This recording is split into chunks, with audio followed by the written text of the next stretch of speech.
আসসালামু আলাইকুম। আপনাদের সাথে আজকে আমি এটা নিয়ে কথা বলবো। এখানে অবশ্যই আপনার স্ক্রিনে দেখতে পাচ্ছেন যে আমার ওয়াচ লিস্টের টপ 7-এর মধ্যে 5টা আছে টপ 5-এ স্থান পেয়েছে। ঠিক আছে না? এই 7টার মধ্যে 5টা কোম্পানি যেটা আমার ওয়াচ লিস্টে ছিল, বাট ম্যাক্সিমাম আজকে কিন্তু জেট ক্যাটাগরি একটা ঝড় আজকে বাজারে দেখা গেছে। বাট আমি আপনাদেরকে অনুরোধ করেছিলাম, আমি সবসময় একটা বিষয় অনুরোধ করি যে আপনারা বিক্রি করার দিনে আপনারা কিন্তু কেনেন, আর যেদিন কেনার দিন আপনার কেনার সময় সেগুলো বিক্রি করেন। ঠিক আছে না? আজকে একটু আলোচনা করি আপনাদের সাথে, মনে কষ্ট রাখবেন না। আমি বিনয়ের সাথে কথা বলছি, সেটা হচ্ছে যে মানে জেড ক্যাটাগরি নিয়ে, বি ক্যাটাগরি নিয়ে, এ ক্যাটাগরি নিয়ে নাক ছিটকানোর কিছু নেই। ঠিক আছে? যেমন গতকাল আমরা নেটওয়ার্কের একটা নিউজ, সরাসরি এ ক্যাটাগরি থেকে একটা এনএভি 36 টাকা এনএভি একটা শেয়ার হঠাৎ করেই সেটা এ থেকে জেটে নিয়ে গেছে। এটা একটা ছলচাতুরি, একটা অভিনয় চলছে। ঠিক আছে? এই বাজারে ক্যারেক্টার বুঝতে হবে ভাই, এই বাজারের পালস বুঝতে হবে, এই বিনিয়োগকারীদের আস্থা আপনাদের বুঝতে হবে, বাজারের দায়িত্ব রয়েছে তাদেরকেও বুঝতে হবে। আপনি শুধু ক্যাটাগরি দিবে, ফান্ডামেন্টাল দেখবে, আপনি কিন্তু হতাশতা আপনার কিন্তু কাটবেন না। আর যেভাবে অনেক কোম্পানির নাম বলে আমাকে পরামর্শ দেন, আমি আপনাদেরকে অ্যাপ্রিসিয়েট করি। আপনারা যেটি ভালো বোঝেন আপনারা সেটা বোঝেন, আমি অত বেশি ভালো বুঝি না। আমি যতটুকু বুঝি ততটুকু শুধুমাত্র আমার সাধারণ বিনিয়োগকারী ভাইদের জন্য আলোচনা করি। বাট আমি দেখছি যে আমার ইনভেস্টারের প্ল্যান শুনলে কেউ ক্ষতিগ্রস্ত হবেন না, 1 টাকা ক্ষতিগ্রস্ত হবে না, লস হওয়ার কোনো সুযোগ নেই। No chance to lose your money, there is not a single % chance to lose your money, but 99% এখানে চান্স রয়েছে আপনি প্রফিট করতে পারবেন। Must you get profit, must you get profit, again must you get profit. But একটা বিষয় যে আমার এই থিওরিটা মেনে চলতে হবে, এই সংজ্ঞা, এই পলিসি এবং এই টেন্ডেন্সি, এই মার্কেটের ক্যারেক্টার, পালস বুঝতে হবে।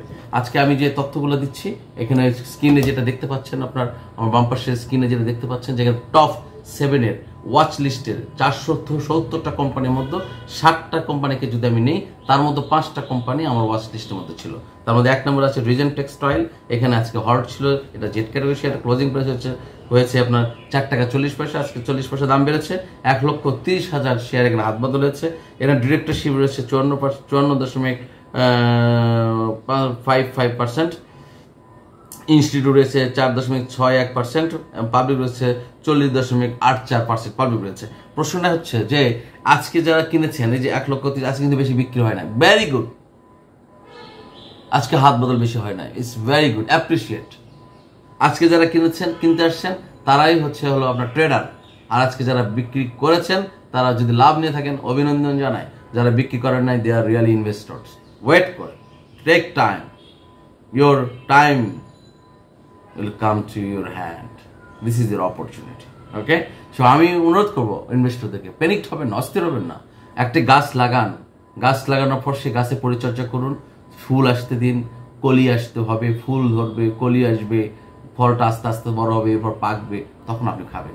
হঠাৎ করে একটা গাছের ঝাম করে একটা ফল ধরে নিয়ে পাকা মনে করে খেয়ে নেবেন, এই পাকা নাও হতে পারে, বা মিষ্টি মনে করে কামড় দিলেন এটা চুকা হতে পারে, কিন্তু আপনি জানেন না। Even you don't know the taste of these fruits, you don't know the name of these fruits, because আপনাকে বলেছে ফলটা খুব মিষ্টি, খা। আপনি ধরে কামড় দিয়ে দেখেন, আপনি মনে করেছেন আম, হয়ে গেছে লেবু, কারণ আপনি তো চেনেন নাই ফলটা। বাট আপনি যদি একটা গাছ লাগান, সে গাছের যদি আপনি জানেন 3 বছর পর, 2 বছর পর, 1 বছর পরে গাছটার ফল আসবে, এই গাছটা ফলের স্বাদ এরকম, আপনি বীজ কেনার সময় আপনি এই গাছের ফলটা স্বাদ জেনে নিয়ে বীজ লাগাচ্ছেন, গাছ লাগাইছেন, বড় করছেন, এই গাছের ফুল আসছে, ফল আসছে, পাকছে, এটা খাওয়ার যে তৃপ্তি আছে, ওই রাতের বেলা ঝম করে একটা ফল ধরে কামড় দিয়ে খাওয়ার মজা নাই। লাকিলি ভালো হতে পারে, বাট ম্যাক্সিমাম টাইমই খারাপ হয়ে যায়। সো আমি অনুরোধ করব আপনারা ফল পেরে খাওয়ার চাইতে গাছ লাগিয়ে ফল খান, এটা তৃপ্তি আছে, এটা মানসিকভাবে আপনি স্বস্তি পাবেন। এই বাজারে আপনি একজন স্মার্ট ইনভেস্টর হিসেবে নিজেকে প্রতিষ্ঠিত করতে পারবেন, গর্বিত ইনভেস্টর হিসেবে পরিচয় দিতে পারবেন, এবং আত্মতৃপ্তি পাবেন যে yes, my decision is right. আমার গতকালে ভিডিও দেখেছেন, যেমন আমি আপনার এখানে রিং শাইন নিয়ে গতকাল আলোচনা করেছিলাম, রিং শাইন এবং ফ্যামিলি টেক্স নিয়ে আলোচনা করেছিলাম। আজকে দুইটাই কিন্তু ডেলং হল্ট ছিল, বাট ইট ডাজেন্ট মিন যে আমি বলেছি হল্ট হয়েছে, এমনটা কিন্তু না। এটা নিয়ে আমি স্টাডি করছি, কাজ করছি। রিং শাইন নিয়ে তো সেভারাল ভিডিও আপনারা পেয়েছেন, আপনি ফ্যামিলি টেক্স নিয়ে সেভারাল ভিডিও পেয়েছেন, যার কারণে কিন্তু আপনাদের বিশ্বাসটা এবং আস্থাটা এসেছে, তাই না? যেমন আপনাদের সিলো ফার্মা, আমি কিন্তু এটা নিয়ে আর কথা বলবো না, যেহেতু একটা ভিডিও এখানে আছে, সিলো ফার্মা নিয়ে স্পেসিফিক একটা ভিডিও আছে, আপনি তাকে দেখে নেবেন। রিং শাইন নিয়ে স্পেসিফিক ভিডিও দেওয়া আছে, আপনি সেটা নিয়ে আপনারা দেখে নেবেন। 3 নম্বর রিং শাইন দেখুন, 4 নাম্বার নুরানি হল্ট, এখানে হয়েছে নুরানি টেক্সটাইলস, এখানে এটা আজকে হল্ট হয়েছে। এটার ক্লোজিং প্রাইস ছিল 4 টাকা 80 পয়সা, আজকে 40 দাম বেড়েছে। আজকে এটা হাত বাজার হচ্ছে 10,05,000, আজকে এটা হাত বদল হয়েছে। তুনহাই সেদিন প্রায় 3 থেকে 4 দিন আগে তুনহাই নিয়ে আমি আপনাদের সাথে কথা বলেছি। এটা জেড ক্যারোয়ের শেয়ার হল্টেড ছিল, ক্লোজিং প্রাইস 3 টাকা 60 পয়সা, এর দাম বেড়েছে 30 পয়সা। আজকে হাত বদল হয়েছে 11,30,000 শেয়ার আজকে হাত বদল হয়েছে। ফ্যামিলি টেক্স, এই যে বললাম আপনার লাস্টে যেটা দেখবেন ফ্যামিলি টেক্স, এখানে আপনার ছবিতে না দেখতে পাইলেও আমি আমাদের লিখে দেবো। ফ্যামিলি টেক্স আজকে হল্ট ছিল, ডেলং 2 টাকা 90 পয়সা। আজকে শেষে ক্লোজিং এর কাছে এসে সেলস প্রেশার দিয়ে এটাকে দাম ফেলে দেওয়া হয়েছে। হ্যাঁ, এখানে 10 পয়সা দাম বাড়ানো হয়েছে, 2 টাকা 90 পয়সায় ক্লোজ হয়েছে, বা 17,47,000 ফ্যামিলি টেক্সকে হাত বদল হয়েছে। এটা অত্যন্ত আমি দুঃখজনক বলবো যে আজকে যারা বিক্রি করেছে তারা প্রফিট নিয়ে গেছে, এটা অভিনন্দন জানাই। বা যারা কিনেছেন ভাই, কয়টা দিন আগে যদি আপনারা কিনতেন, আমি বারবার তো আপনাদের বলেছি ভাই, যে কোনো সময় ফ্লাই মোডে চলে যাবে। আজকে মজার বিষয় দেখছেন, রিং শাইন 49,40,000 রিং শাইন আজকে হাত বদল হয়েছে। হু আর দোজ? আফসোস যারা বিক্রি করলেন তারা যদি প্রফিট নিয়ে থাকেন, হ্যাঁ 3 টাকা 80 পয়সা তারা কিনেছেন, 3 টাকা 50 পয়সা তারা কিনেছেন, আজকে তারা 4 টাকা 60 পয়সা বিক্রি করেছেন। হয়তো কেউ 10 লাখ 5 লাখ 7 লাখ কিনেছে, আজকে বিক্রি করে বের হয়ে গেছে, তার প্রফিট নিয়েছে, আলহামদুলিল্লাহ। যদি আপনি প্রফিট নিয়ে থাকেন আলহামদুলিল্লাহ, কংগ্রাচুলেশন টু ইউ। আজকে যারা কিনেছেন যদি প্রফিট অপেক্ষা মতো থাকবেন তাহলে আপনাদেরকে অভিনন্দন জানাই, ঠিক আছে। সো এই যে বাজারে ক্যারেক্টার যদি আপনি বুঝতে পারতেন তাহলে কিন্তু আপনার এই 8-10 দিন আগে, 2 দিন আগে, গতকালও বলেছি, তার আগেও বলেছি, আপনি যদি কিনে থাকতে পারতেন তাহলে আজকে আপনার প্রফিট নিতে পারতেন। সো আপনি গাছ লাগান, আপনি সেই ফল আপনি যখন সময় মতো পাকবে, আপনি যখন খাবেন, এক তৃপ্তি আপনি পাবেন এবং মানসিক শান্তি পাবেন, নিজের প্রতি একটা কনফিডেন্স গ্রো হবে। এবং এই মার্কেটটা হচ্ছে একটা আপনার জন্য তখন একটা খুব আনন্দের একটা মার্কেট হবে। এখন অনেকের কাছে যেমন একটা বিষাদের market, but for me it's very interesting and happiness for me.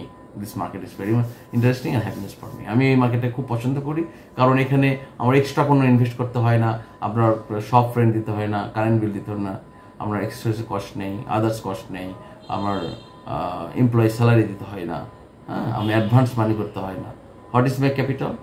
That is my invest. And আমি আমার ক্যাপিটালকে ইচ্ছে মতো নিজের ইচ্ছায় আমি হাত বদল করতে পারছি, নিজের ইচ্ছায় প্রফিট টেক করতে পারছি। আমার প্রফিট টার্গেট কত আমি সেটা নিতে পারছি, আমি তো এবং যে কোনো সময় আমি টাকা বের করে নিয়ে আবার কাজে লাগাতে পারছি যদি প্রয়োজন হয়, ঠিক আছে না? সো এমন একটা অপরচুনিটি, এমন একটা ভালো মার্কেটকে আমরা যারা খারাপ মার্কেটে পরিণত করেছি, আমরা যারা এই মার্কেটকে দুর্গন্ধময়, পচা এবং একটি বিপদগ্রস্ত মার্কেট হিসাবে প্রতিষ্ঠিত করেছি, আমরাই করেছি। কারণ আমরা এই যে প্যানিক নিউজ অস্থিরে লস দিয়েছি, নিজেকে সুসাইড পর্যন্ত জায়গায় নিয়ে নিয়েছি, রাস্তায় পুলিশের বাড়ি খাওয়ার জন্য প্রস্তুত হয়েছি, মিছিল করছি, মিটিং করছি, কিন্তু নিজের আত্মসমালোচনা করছি না। হ্যাঁ, নিজের যে ভুল সিদ্ধান্তের কারণে আমরা ক্ষতিগ্রস্ত হই, এই আত্মসমালোচনা আমরা করছি না। এই আত্মসমালোচনা করা দরকার। পাশাপাশি তাদের অবশ্যই দায়িত্বের গাফিলতি রয়েছে, তারা অবশ্যই এই ব্যাপারে একেবারে অবহেলা করছে, তারা ফাঁদ পেতেছে বিনিয়োগকারীদেরকে বিপদে ফেলার জন্য, তারা অনেক ফাঁদ প্রতিনিয়ত ফেলে যাচ্ছে। তারা একটা কোম্পানিকে এনলিস্ট করার আগে সেই কোম্পানির তথ্যপত্র যাচাই বাছা করছে না, 2 বছর 3 বছর কোনো নামক আসতে একটা ডিভিডেন্ড দিয়ে পরে সেই কোম্পানি জেট কেড়ে নিয়ে বছর পর বছরের টাকাটা ফেলে রেখে সেই কোম্পানিকে উৎপাদন বন্ধ রেখে আরেকটা কোম্পানিতে টাকা ট্রান্সফার নিয়ে যে এই কোম্পানির মেশিনারি যে কোম্পানির কাজে লাগাচ্ছে আর এই কোম্পানির উৎপাদন বন্ধ দেখাচ্ছে, তার কোনো বিচার নেই, যার কোনো সালিশ নেই। বিনিয়োগকারীদের টাকাগুলো বছর পর বছর ওদের ব্যাংকে জমা হয়ে রয়েছে, আর তারা গাড়ি পাজেরো গাড়ি ধুমধামে চালাচ্ছে, আর বিনিয়োগকারী রাস্তায় পুলিশের বাড়ি খাচ্ছে। এই বিষয়গুলো যখন দায়িত্বশীল ব্যক্তি দায়িত্বের জায়গা থেকে দায়িত্ব পালন না করেন, তখন বিনিয়োগকারীদের হতাশা ছাড়া আর কষ্ট ছাড়া আর রাস্তায় নামা ছাড়া আর কোনো রাস্তা থাকে না। বাট আমার কথা হচ্ছে আমি নিজে সতর্ক হতে হবে, আমি নিজে সতর্ক হওয়া পছন্দ করছি, সতর্ক হতে চাই। এবং আমার ভিডিওর সাথে যারা দেখেন আমি অনুরোধ করব যে আপনারা নিজেরা সতর্ক হবেন, নিজের সিদ্ধান্তে নিজে অবিচল থাকবেন, নো প্রফিট নো সেল এই স্লোগানকে উজ্জীবিত করে আগামী দিনগুলোতে আপনার পথ সুন্দর করে সঠিক সিদ্ধান্তে অভিষ্ট লক্ষ্যে বুঝবেন, এই শুভকামনায় বিদায় নিচ্ছি আজকের মতো। আল্লাহ হাফেজ, আসসালামু আলাইকুম।